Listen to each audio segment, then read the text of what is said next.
To advocates pushing for safer streets after a tragedy on two wheels in Ferndale. Yeah, today we learned the man on an e-bike hit and killed by the driver of a county vehicle yesterday was riding on the sidewalk when he was tragically struck. The Oakland County Sheriff's Office says the truck driver was trying to turn into a private driveway at the time. Many viewers commented on our Facebook post about this tragedy, highlighting the need for updated infrastructure laws to keep bikers and drivers safe. Well, tonight, 7 News Detroit anchor Simon Shaykat following up on that. He's talking with safety advocates pushing for change. After an e-bike rider was hit and killed in Ferndale, we're now hearing from safety advocates who are sharing their views on the need for infrastructure changes. As soon as you enter this shop, you see a sign that talks about safety. What's on that sign? Well, it basically says that we don't service e-motorcycles. Inside this Hazel Park bike shop, manager John Hall is opening up about e-bike safety and his message to customers about potential dangers on the road.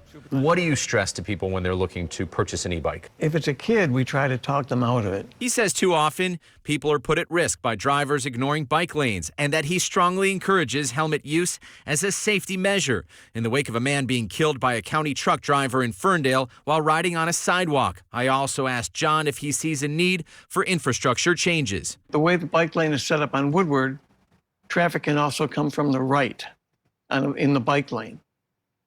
I personally have had a few situations where the party pulling out doesn't even look to the right. Parent Peter Gordon is also a voice for more focus on reducing risks and having higher standards. His 14-year-old son uses a motocross-type helmet and practices safety daily. If we can discern which helmet to use, and we go with this kind. Others like State Senator Joe Bellino calling on the state to pass better laws, which could include universal rules as opposed to individual communities setting their own standards. If you talk to anybody in law enforcement, sheriffs, city chiefs, they know that our 50-year-old laws on mopeds and motorbikes are way outdated. Helmet laws have been very controversial. Do you see a place for them? Yeah, minors. Yeah.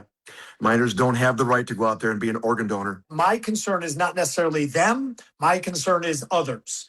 And so safety has always been the top of my priority with them. While working on this story, I did reach the family of the man who died tragically in Ferndale. At this point, they are declining to comment. From Hazel Park, Simon Shaykat, 7 News Detroit. Okay, Simon, thank you so much. Now, I wanted to know more about the rules and laws surrounding e-bikes in Michigan. Here's what I found. You do not need a driver's license or insurance to ride one. Local communities can make their own rules about riding on sidewalks and trails. The state divides e-bikes into 3 different classes based on speed. Class 1 and 2 bikes can reach speeds up to 20 miles per hour. Class 3 bikes can go up to 28 miles per hour. You must be at least 14 years old to ride a Class 3 bike. State law only requires helmets for riders under 18 on those faster Class 3 bikes. While helmets are not required for Class 1 and 2 bike riders, they're highly recommended that they wear one.